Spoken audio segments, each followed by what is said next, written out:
جس طرح اللہ تبارک و تعالی انسان کو برے حالات سے آزماتا ہے نا، اسی طرح اللہ تبارک و تعالی انسان کو اچھے حالات سے بھی آزماتا ہے۔ وَنَبْلُوكُمْ بِالشَّرِّ وَالْخَيْرِ فِتْنَةً، اللہ فرماتے ہیں ہم تمہیں اچھے اور برے حالات سے آزماتے ہیں۔ یہ جو بہت اچھے حالات ہوتے ہیں یہ بھی آزمائش ہوتے ہیں۔ جب بہت زیادہ دولت ہوتی ہے تو پھر بھی آزمائش ہوتی ہے، بہت زیادہ شہرت ہوتی ہے تو پھر بھی آزمائش ہوتی ہے، بہت زیادہ چاہنے والے ہوتے ہیں تو پھر بھی آزمائش ہوتی ہے۔ اچھے حالات سے بھی یہ بندہ آزمایا جاتا ہے اور برے حالات سے بھی۔ بلکہ میں آپ سے عرض کروں، غریبوں پر آزمائش کم ہوتی ہے، امیروں پر، مالداروں پر، مشہور لوگوں پر آزمائش۔ وَاعْلَمُوا أَنَّمَا أَمْوَالُكُمْ وَأَوْلَادُكُمْ فِتْنَةٌ، مال اور اولاد آزمائش ہے، فتنہ ہے، زیادہ آزمایا جاتا ہے بندہ۔ اللہ تعالیٰ انسان کو آزماتا ہے۔ اب کرنا کیا ہے؟ اب کرنا یہ ہے کہ آزمائش کے لیے ذہنی طور پر تیار رہنا ہے۔ یہ جو دنیا ہے یہ مومن کے لیے قید خانہ ہے۔ جو لوگ آپ کو بڑے سکھی بھی نظر آتے ہیں نہ، ہو بڑا پروٹوکول ہے، بڑے آ رہے ہیں بڑے جا رہے ہیں، ان کے بھی کبھی قریب ہو کے دیکھیں گے تو دکھ مل جائیں گے آپ۔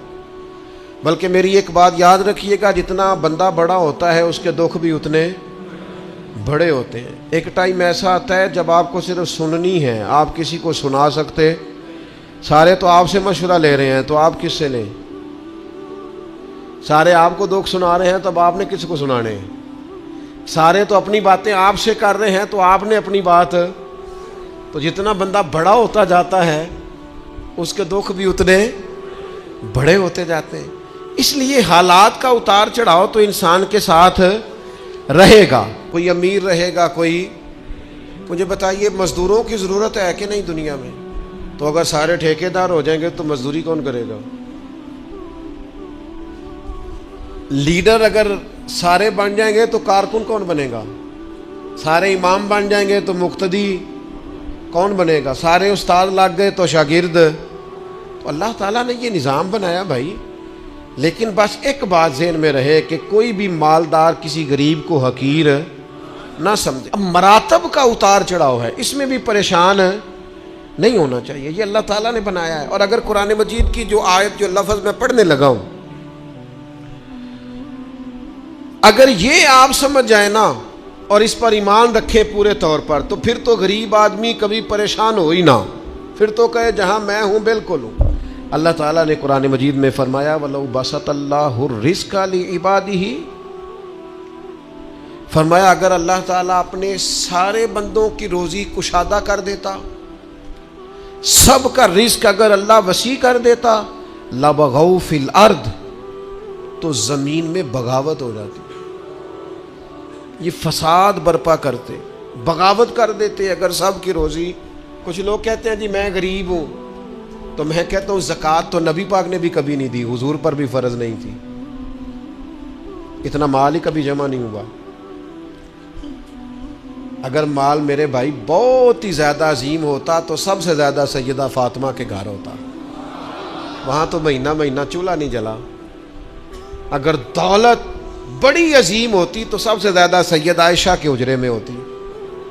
نبی پاک علیہ السلام ہر کام آہستہ آہستہ کرنے کا حکم دیتے اطمینان سے، لیکن صحابہ فرماتے ہیں حضور کے پیچھے نماز پڑھی تو نبی پاک جلدی سے عصر پڑھا کے گھر گئے، جلدی سے، اور تیزی سے حضور واپس آئے۔ تو ہم نے عرض کی یا رسول اللہ صلی اللہ تعالی علیہ وسلم آج اتنی جلدی آپ گئے اور اتنی جلدی واپس آ گئے؟ تو محبوب فرمانے لگے نماز پڑھا رہا تھا تو مجھے خیال آیا کہ وہ گھر میں تو سونا کل بانٹ رہا تھا، آج میں تو ایک ڈلی سونے کی بچی ہوئی پڑی ہے، تو میں نے کہا زیادہ وقت نہ گزر جائے، وہ بھی میں جلدی سے جا کے دے آؤں، تو میں جلدی سے گیا ہوں۔ پیسے نہ ہونے پر پریشان ہو یار، نبی پاک نے تو انہیں قبول ہی نہیں کیا، پسند ہی نہیں فرمایا۔ دولت، عہدہ، شہرت، اس کے بارے میں پریشان ہو، اللہ کہتا ہے یہ سب کا وسیع ہوتا تو زمین میں فساد ہوتا۔ لہذا مقصد حیات کو سمجھو، صرف عہدے کا اوپر نیچے ہونا یہ کمزوری کی علامت نہیں ہے، اپنے آپ کو اس سے نکالو۔ اگر اللہ تبارک و تعالیٰ نے کہیں رکھا ہے انسان کو تو یہ اس کے لیے فائدہ مند چیز ہے۔ پھر ایک بات یہ ہوتی ہے، بہت سارے دوست آ کے پوچھتے ہیں جی میں جو کام بھی کرتا ہوں ناکام رہتا ہوں، جو کام بھی کرتا ہوں پیچھے رہ جاتا ہوں، جو جدوجہد بھی کرتا ہوں میرا کام آگے نہیں چلتا۔ حضرت عیسیٰ علیہ الصلوۃ والسلام نے نہ گھر بنایا نہ نکاح فرمایا، ایک پیالہ تھا ہاتھ میں، ایک دن انہوں نے دیکھا کہ ایک آدمی چلو سے پانی پی رہا تو پیالہ بھی صدقہ کر دیا۔ وہ ایک اینٹ کا تکیہ رکھتے تھے، ایک دن انہوں نے ایک شخص کو دیکھا کہ بازو بچھا کے اس نے تکیہ بنایا ہوا ہے تو وہ اینٹ بھی کسی کو دے دی، تیرے کام آ جائے گی۔ اس خلوص کے ساتھ انہوں نے دین کی تبلیغ کی، لیکن قوم نے کیا کیا؟ معاذ اللہ انہیں سزا دینے کے لیے، پھانسی لٹکانے کے لیے آ گئی، وہ تو اللہ نے کرم کیا آسمانوں پہ اٹھا لیا۔ اتنی سخت محنت کے باوجود بھی ان کی ظاہری حیات میں ساری قوم ان کی فرما بردار۔ پھر مجھے بتائیے حضرت عیسیٰ دنیا سے کامیاب تشریف لے گئے کہ نہیں؟ جناب عیسیٰ دنیا سے وہ کیوں کامیاب گئے کہ اللہ نے جو ڈیوٹی ان کے ذمہ لگائی تھی وہ ڈیوٹی انہوں نے پوری کی ہے۔ ہم اپنی ڈیوٹیاں پوری کریں، صبح دکان وقت پہ کھولیں، گاہک تو اللہ بھیجتا ہے، رزق تو اللہ دیتا ہے، ہم جا کے محنت پوری کریں۔ لیکن یہ جو نتیجہ اپنی مرضی کا مانگتے ہیں نا، میں نے جیتنا ہی جیتنا ہے، جیتنا تو شرط ہی نہیں، کھیلنا شرط ہے، جیتنا تو شرط ہی نہیں۔ مجھے بتائیے نا، حضور علیہ السلام موجود ہیں، ظاہری طور پر سارے جلوے، پر احد کے اندر بظاہر مسلمانوں کو ناکامی ہو گئی تھی، ظاہری طور پر کفار جیت گئے تھے، تو کیا حوصلے ٹوٹ گئے؟ اس کے بعد کیا کہا مسلمانوں نے؟ اب ہم نہیں نکلیں گے میدانوں میں۔ بظاہر حدیبیہ کے موقع پر کفار سخت شرطیں منوانے میں کامیاب ہو گئے تھے، تو کیا پھر مسلمان دل چھوٹا کر جاتے؟ او ملت کے جوانوں، ہر بات میں کمزور پڑ جاتے ہو۔ او جی مجھے بڑی دیر ہو گئی، میرا کوئی اتنی کچی باتیں کرتے ہیں، بعض اوقات کے دل کرتا ہے یار تو کیا بات کرتا ہے، اٹھ باندھ کمر کیوں ڈرتا ہے؟ پھر دیکھ خدا کیا کرتا ہے۔ قرآن مجید کا کبھی آپ انداز دیکھیں نا سمجھانے، وَلَا تَهِنُوا وَلَا تَحْزَنُوا وَأَنْتُمُ الْأَعْلَوْنَ إِن كُنتُم مُؤْمِنِينَ۔ فرمایا کمزور نہ پڑنا، غم نہ کھانا، بس پکے مومن رہنا، فتح اللہ تمہیں ہی عطا کرے گا، غلبہ اللہ تمہیں ہی عطا کرے گا۔ لہذا یہ ساری چیزیں اللہ پہ چھوڑ دیں، جتن جتن تہار کوئی کھیڑے، تو ہارن کھیڑ فقیرہ، جتن دا مول کوڈی پیندائی، ہارن دا مول ہیرا۔ دنیا میں کچھ لوگ اس طرح بھی میدان میں نکلتے ہیں جو ہارنے کے لیے نکلتے ہیں۔ چھوٹا بچہ کہتا ہے اپنے ابا جی سے پنجہ لڑائیں، سچ بتاؤ ابا جب چھوٹے بیٹے سے پنجہ لڑاتا ہے تو جیتنے کے لیے لڑاتا ہے؟ بیٹے نے بازو پکڑا ہے، پنجہ ملایا، باپ گر گیا اور صاحب پتہ کہتا او ہو کنی طاقت ہے۔ او نہیں طاقت جناب، آپ خوش ہو رہے ہیں کس بات پہ؟ کہ بیٹا جیت جائے تو مزہ بڑا آتا ہے، یہ کامیاب ہو جائے تو مزہ۔ لیکن آپ سمجھیں اس بات کو جو میں سمجھانا چاہ رہا ہوں، یہ کامیاب کب ہوا ہے؟ ابا جی کو ہرا کے۔ اس وقت یہ جو جیتا ہے اور باپ خوش ہو رہا ہے اپنے آپ کو ہرا کے، اور بیٹے کو کتنا خوش ہے، وہ کہتا ہو بلے بلے کنی طاقت۔ بیٹا دوڑ کے آیا ہے، گلے لگا، باپ گر گیا، مجھے گرا دیا ہے، دیکھو کتنی طاقت ہے۔ یہ کیوں کہہ رہا ہے؟ حوصلہ افزائی کر رہا ہے۔ یہ گر گیا ہے اور گر کے راضی ہے، یہ ہار گیا ہے اور ہار کے، تاکہ میرا بیٹا جیت جائے۔ او یار اگر تو پیچھے رہ گیا ہے تو تھوڑا راضی ہو جا، باقی مسلمان جو آگے نکل گئے تھوڑی دیر کے لیے تو کہنا یار میں پچھلی صف میں ہی صحیح، پر دیکھ تو صحیح میں کتنوں کا پہرے دار ہوں۔ نبی پاک علیہ السلام نے فرمایا 2 آنکھیں دوزخ میں نہیں جائیں گی، ایک وہ جو اللہ کے خوف سے روئی، اور ایک وہ جس نے اسلامی سرحد پر پہرا دیتے ہوئے جاگ کر رات گزار دی۔ اس سپاہی کو کوئی نہیں جانتا جو بارڈر پہ کھڑا ہے، لیکن وہ جاگ رہا ہے نا، آنکھ کھلی ہوئی ہے نا، تیرے لیے جاگ رہا ہے، میرے لیے جاگ رہا ہے۔ وہ چاروں کونوں پہ بارڈروں پہ جو سپاہی کھڑے ہیں وہ تیرے میرے لیے کھڑے ہیں، ان کی آنکھیں جاگتی ہیں تو باقی سارے سوتے ہیں۔ وہ رات جاگ کے پیچھے رہ کے وہ عام لوگ ہوتے ہیں، ان کے عہدے بھی کوئی نہیں ہوتے زیادہ، لیکن وہ پیچھے رہ کے بہت ساروں کے محافظ ہوتے ہیں۔ تو بھائی کچھ نے پیچھے بھی تو رہنا ہوتا ہے نا، سب نے لیڈر نہیں بننا، کچھ نے کارکن بھی بننا ہوتا ہے۔ حضور جب سفر پہ جاتے تھے تو ایک دو صحابہ کو کہتے تھے تم نے سب سے پیچھے چلنا ہے۔ کیوں؟ فرمایا کوئی بچہ پیچھے رہ گیا، کوئی جانور پیچھے رہ گیا، کوئی سامان پیچھے گر گیا تو ذرا اٹھاتے آنا۔ تو وہ ہیں سب سے پیچھے، پر کر پھر بھی کوئی ڈیوٹی رہے ہیں۔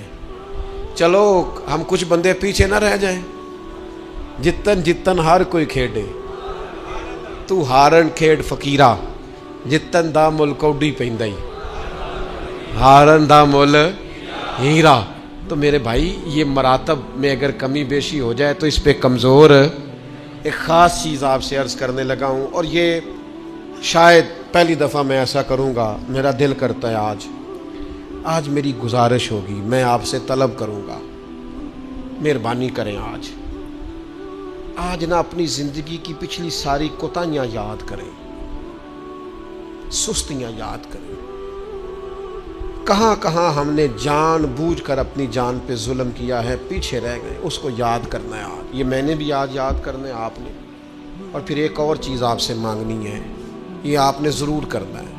آج آپ نے پچھلی کوتاہیاں یاد کرنی ہیں، اور آج اللہ سے اور اپنے آپ سے ایک وعدہ کرنا ہے کہ مالک ایک زندگی میں ڈیوٹی ہم ضرور کریں گے، وہ چاہے ہم یہ ذہن بنا لیں کہ ہم نے اپنے دوستوں کو نمازی بنانا ہے، یا یہ ذہن بنا لیں او پنڈ دے چنا بی بی نو طلاق ہو گئی یا خامد فوت ہو گیا تو اس کے والد نے کہا کہ تیرا نہ پھر نکاح کرنا ہے، شادی کرنا ہے۔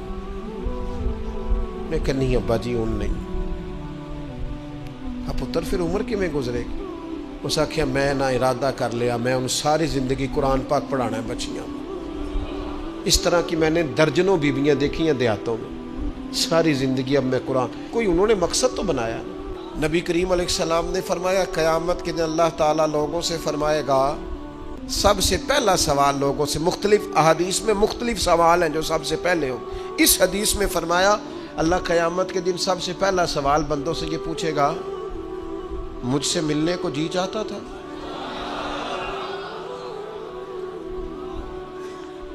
میرے تے لنگ کئی مہینے تے برس گئے تے تیری دید نو دیدے ترس گئے، مجھ سے ملنے کو جی چاہتا تھا؟ میں آپ کو بات عرض کروں، مزہ نہیں آ جائے گا رب رسول کو دکھڑے سنانے کا؟ لطف نہیں آ جائے گا ان کی بارگاہ میں بیٹھ کے حال دل عرض کرنے؟ کیا منظر ہوگا، کیا رنگ ہوگا، کیا انداز ہوگا، خدا خود میر مجلس بود۔ کریم فرماتے رب بندوں سے فرمائے گا مجھ سے ملنے کو جی چاہتا تھا؟ عرض کریں گے مالک بڑا ہی چاہتا تھا۔ اب وہ کریم ہے نا، دریائے رحمت جوش پہ ہے، تو حضور فرماتے ہیں دوسرا سوال رب فرمائے گا یہ تمہارا مجھ سے ملنے کو کیوں جی چاہتا تھا؟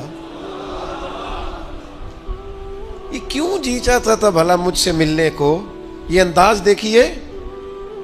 تو حضور فرماتے ہیں بندے عرض کریں کہ مالک اس لیے جی چاہتا تھا کہ تو بڑا ہی کریم ہے، بڑا مہربان ہے، بڑا ستار ہے، تو بڑا غفار ہے، تو بڑا معاف کرنے والا ہے، تو بڑا عطا کرنے والا، تو اپنے بندوں سے بڑا پیار کرنے والا ہے، تو ودود ہے، تو رؤوف ہے، تو رحمان ہے، جی چاہتا تھا تجھ سے ملے۔ تو رب فرماتا ہے اس لیے جی چاہتا تھا کہ میں مہربان بڑا ہوں؟ ہاں۔ تو کریم فرمائے گا جاؤ پھر فرشتوں گواہ ہو جاؤ، میں نے ان سب کے لیے جنت کا فیصلہ فرما دیا۔ اللہ فرماتے تم کیا سمجھتے ہو تمہیں بیکار پیدا کیا ہے؟ انسان کو اللہ نے بیکار نہیں بنایا۔ پہلی بات تو یہ سمجھ میں آ گئی کہ آیا کہاں سے ہے، بنایا کس نے ہے، بھیجا کس نے ہے، اور پھر بھیجنے والا کہتا ہے میں نے بیکار، ایک ذرہ بھی اللہ نے بیکار نہیں بنایا۔ ادھر دیکھو میری طرف دوستو، اس آدمی کو آپ سمجھتے ہیں نا بالکل مجذوب ہے، بالکل اس کی زبان سے رطوبت نکلتی ہے اور آنکھوں سے پانی نکلتا ہے اور ہاتھ پکڑ کر سڑک پار کرانا پڑتی ہے اور جس کو تم سمجھتے ہو نا کہ اس کو تو گھر کا ایڈریس بھی نہیں آتا، اس کی پشت پر اس کا پتہ لکھا ہے، جسے تم خیال کرتے ہو نا یہ بالکل ضعیف ہے، کمزور ہے، اٹھ نہیں سکتا، چل نہیں سکتا، قرآن مجید کی آیت کہتی ہے کہ بندہ بیکار وہ بھی نہیں ہے، تو وہ تو بالکل کسی کام نہیں، وہ تو گھر والے بھی لوگ اس کا مذاق اڑاتے ہیں، کوئی اہمیت نہیں، کوئی پوچھتا نہیں۔ تو یہ کیا ہے؟ پڑھو نا مشکات شریف۔ اللہ کے پیارے حبیب علیہ السلام نے فرمایا یہ جو تمہیں رزق دیا جاتا ہے نا، اور یہ جو تم پر بارشیں برسائی جاتی ہیں، یہ تمہارے ضعیف لوگوں کی برکت سے دیا جاتا ہے۔ میں کسی شخص سے بیزار نہیں ہو سکتا، کیونکہ ایک ذرہ بھی تو بیکار نہیں ہو سکتا، ایک ذرہ بھی تو بیکار نہیں۔ مجھے ایک دوست کی بات نہیں بھولتی، ان کے بیٹے نے آ کے کہا مجھ سے، کہنے لگی ابا جی نو آکھو بڑا دے لیا رشتہ داراں نو تے بڑا ونڈ لیا، وہ کہڑا کو نہ نیکی کردے نے، سما سائڈ تے ہو کے غیبتاں کردے نے، آنکھوں نے ان بس کرن۔ اور وہ تھوڑے تھوڑے نالاں بھی تھے، چند باتیں اس نے اس طرح کی بتائیں جو واقعہ شکایت والی تھی۔ تو میں نے ان بزرگوں سے کہا، میں کہ پاجی منڈا بھی پریشان ہے، گھر دے بھی تو چھڈو، سادہ بندہ ان پڑھ آدمی محنت مزدوری، اتنی پتے کی بات کی؟ کہنے لگا حضرت صاحب پتہ نہیں اللہ کدے صدقے پہ دیندا ہے۔ تو مجھے یہ حدیث یاد آئی مشکات شریف کی، حضور فرمانے لگے اللہ تمہارے کمزوروں کی برکت سے تمہیں عطا کرتا ہے۔ کس کی وجہ سے اللہ تمہیں دیتا ہے؟ ضعیفوں کی وجہ سے۔ ایک تو کسی چیز کو بھی اللہ تعالیٰ نے بیکار پیدا پھر کس لیے پیدا کیا؟ مقصد حیات کیا ہے، اس کو آپ نے سمجھنا ہے۔ فرمایا الذی خلق الموت والحیات لیبلوکم ایکم احسن عملا، ہم نے موت اور حیات اس لیے پیدا کی ہے تاکہ پتہ چلے تم میں بہترین عمل کون کرتا ہے، بہترین عمل کون بندہ کرتا ہے۔ اس مقصد کے لیے موت اور حیات کو پیدا کیا۔ ہم تو کام کرنے آئے بھائی، دنیا میں کام کرنے آئے۔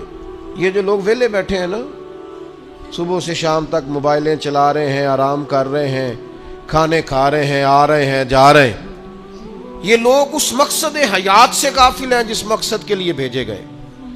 قرآن مجید کہتا ہے تمہیں اچھے اعمال کے لیے دنیا میں بھیجا ہے، اس مقصد کو تم سمجھو۔ کوئی خیر کا کام زندگی میں کرو، کوئی خیر کا کام۔ یہ جو مسجد کا خادم ہوتا ہے نا، اس کے پاس مسجد کی چابیاں ہوتی ہیں، اور مسجد کے خدام اکثر پڑھے لکھے نہیں ہوتے، کم پڑھے لکھے ہوتے ہیں، لہذا یہ ڈیوٹی کرتے ہیں، مسجد میں صفائی کرتے ہیں، جھاڑو دیتے ہیں، ڈیوٹیاں کرتے ہیں۔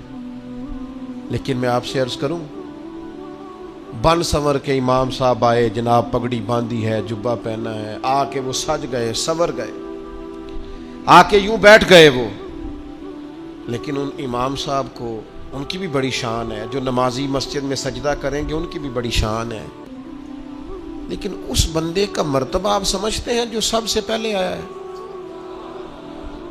جس نے آ کے جھاڑو دیا ہے؟ کہہ لوں میں ایک جملہ،